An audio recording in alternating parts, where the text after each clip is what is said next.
Guys welcome to স্পটিভাস। তো guys আজকে নিয়ে চলে এসেছি চ্যাম্পিয়ন্স ট্রফি থার্ড ম্যাচ নিয়ে, আফগানিস্তান ভার্সেস সাউথ আফ্রিকা। তো গ্রুপ বি এর এটা ফার্স্ট ম্যাচ, ঠিক আছে। দুটো ম্যাচ হয়ে গেছে, দুটোই গ্রুপ এ ছিল, এটা গ্রুপ বি এর ফার্স্ট ম্যাচ। তো আফগানিস্তান ভার্সেস সাউথ আফ্রিকার ম্যাচটা 21শে ফেব্রুয়ারি 2:30 থেকে শুরু হবে।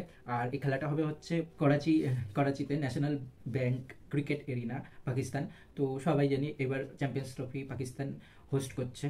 তো আমার মতে এই আফগানিস্তান আর সাউথ আফ্রিকার ম্যাচের আফগানিস্তানের প্লেইং 11 লাইক এরকম হতে পারে: ওপেনিংয়ে গুরবাজ আর জাদরান, 3-এ হচ্ছে রেহমাত শাহ, 4-এ শাহিন যে কিনা ক্যাপ্টেন, 5-এ হজরতুল্লাহ উমার জাহি, 6-এ গুলবদ্দিন নাইব, মোহাম্মদ নবী, 7-এ রশিদ খান, 8-এ 9-এ নূর আহমেদ বা খোরট্রে, আর 10-এ নাভিদ জাদরান, আর 11-এ ফজলাহ ফারুকি। তো এইটা হবে পাকিস্তানের প্লেইং 11 হতে পারে, ঠিক আছে। কিন্তু এখানে দেখা যদি নূর খেলে তাহলে দেখা যেতে পারে। আর ফাস্ট বোলিং তো উমার জাইও করে, গুলবদ্দিন নাইবও করে, জাদরানও করে, প্লাস হচ্ছে ফারুকিও করে। তো একটা ভালো ব্যালেন্স টিম, বিশেষ করে কোন সাবকন্টিনেন্টে খেলা হবে সেই ক্ষেত্রে কিন্তু যথেষ্ট ভালো ব্যালেন্স টিম। কারণ 30 ওভার স্পিনের মানে প্লাস যদি আরও 1-2 স্পিন ওভার কেউ করে দেয় তো সেক্ষেত্রে বেটার। তো যথেষ্ট আর তাছাড়া ফারুকি ভালো বল করে, নাবিলুল হক নেই, কিন্তু যদি থাকতো তাহলে পুরো প্রপার 50 ওভার বোলিং প্লাস গুলবদ্দিন নাইব আর ইয়ের মতন, উমার জাইয়ের মতন এক্সপিরিয়েন্স, ওয়াইড বল এক্সপিরিয়েন্স বা স্পেশালিস্ট বোলার। তো যাই হোক, সাউথ আফ্রিকা যে কিনা আমার কাছে এই চ্যাম্পিয়ন্স ট্রফি বা অ্যাট দ্য টাইম ওয়ার্ল্ড ক্রিকেটের one of the best team বলা যেতে পারে।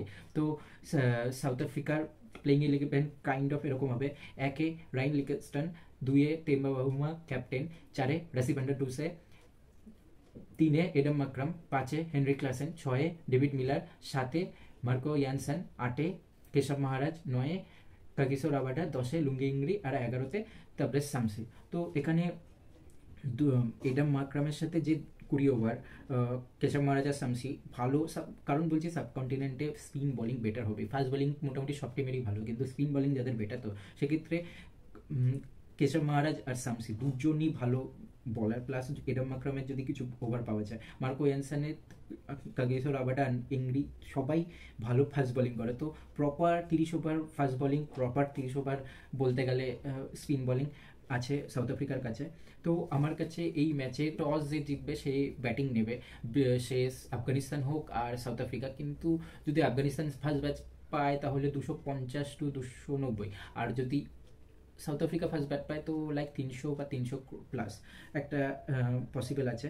আর আমার মতে এই ম্যাচে যাদের ওপর চোখ থাকবে তারা হচ্ছে সাউথ আফ্রিকার হয়ে হচ্ছে বাহুমা ফর্মে আছে, Aiden Markram, Klaasen, David Miller, আর বোলিংয়ের দিক দিয়ে রাবাডা, মহারাজ আর হচ্ছে শামসি। আর আফগানিস্তানের হচ্ছে গুরবাজ আর জাদরানের, এই দুজনের ওপর পুরো আফগানিস্তানের ব্যাটিং নির্ভর, ঠিক আছে। এরা দুজন যদি ভালো স্টার্ট দেয় তো better.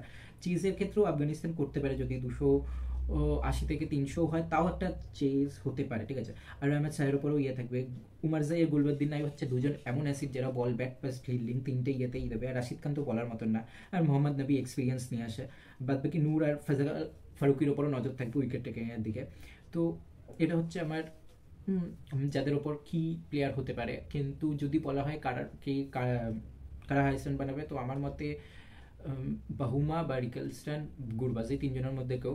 R highest wicket taking I think আমার মতে রাবাডা আর মহারাজ বা শামসি হতে পারে। আর এই দিক দিয়ে আফগানিস্তানের দিক দিয়ে রাশিদ খান হয়তো 2 কি 3 উইকেট পেতে পারে, কিন্তু যদি সেইভাবে উইকেট বলা চলে আমার মতে আই থিঙ্ক নূর বা ফজলাহ ফারুকি, ঠিক আছে।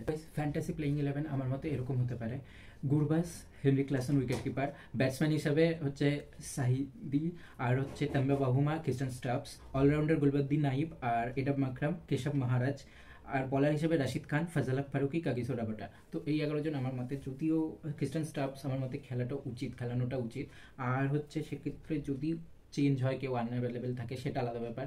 আর টস জিতে আই থিঙ্ক প্রথমে বোলিং করাই উচিত। আমার মতে হচ্ছে সাউথ আফ্রিকা জিতবে এই ম্যাচ। যদি ফার্স্ট ব্যাটিং করে তো 50 সামথিং রানে বা 50 বা 60 ওরকম। আর যদি সেকেন্ড ব্যাটিং করে 4 থেকে 5 উইকেটে জিতবে। তো গাইস, সঙ্গে থাকুন, সাথে থাকুন, আর স্পটিভাস দেখতে থাকুন।